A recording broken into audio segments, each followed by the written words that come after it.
And now we've got to check in on CNN because the liberal network just exposed Kamala Harris's flip-flopping on yet another issue.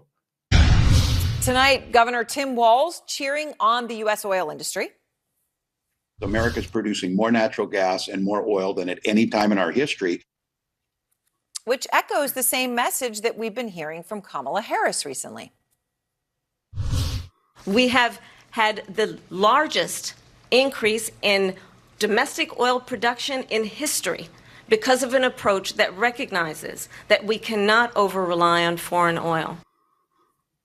But as our K-File reports tonight, this is a very sharp turn from where Harris once stood on this issue not so very long ago. And K-File's Andrew Kaczynski is out front. So, Andrew, pounding the table for the U.S. oil industry and oil production, but not the way it always was. What did you find? Yeah, that's right, Aaron. And this really shows sort of just how far left that Kamala Harris got in that 2019 Democratic primary when she was running with Bernie Sanders and Elizabeth Warren.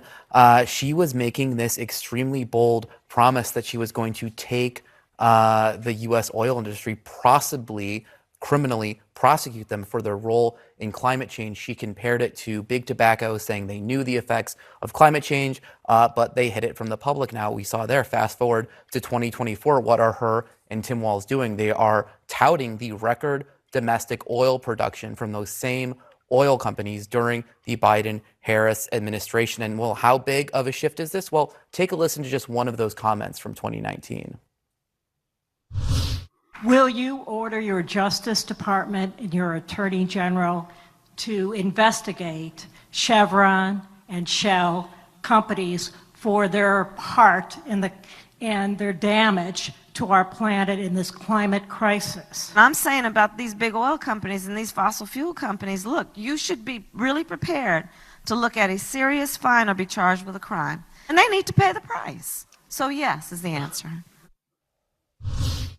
And that's very different from obviously what we played in the intro here, but that was not the only time she made comments like this. This was very much a theme for her. Once again, if you're a Democratic politician and you've lost CNN, you must have really, really messed up. I mean, we should briefly talk about just how insane this idea she was running on in 2019 and 2020 election actually was, criminalizing and punishing oil companies for their role in contributing to climate change when what they were doing was legal.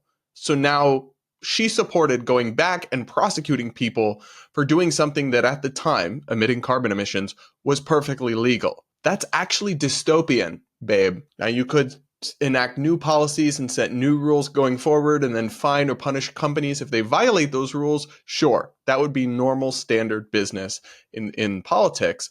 But to retroactively punish people for things they did that were legal at the time, yeah, that's actually insane. But even more insane is how she can go from supporting that a few years ago to now trying to sound like she's some big cheerleader for the oil industry. I mean, what the hell does this woman actually believe? She's flip-flopped just since 2020 in that election to now on dozens of issues. Everything from Medicare for all to the Green New Deal to fracking to literally so many things she's changed her position on, and often without any actual explanation. She doesn't talk us through her thought process. Well, my thinking evolved because I discovered this new information or anything like that. No, her campaign briefly replies with one sentence: the vice president no longer supports banning fracking, period. That's it. That's all she says.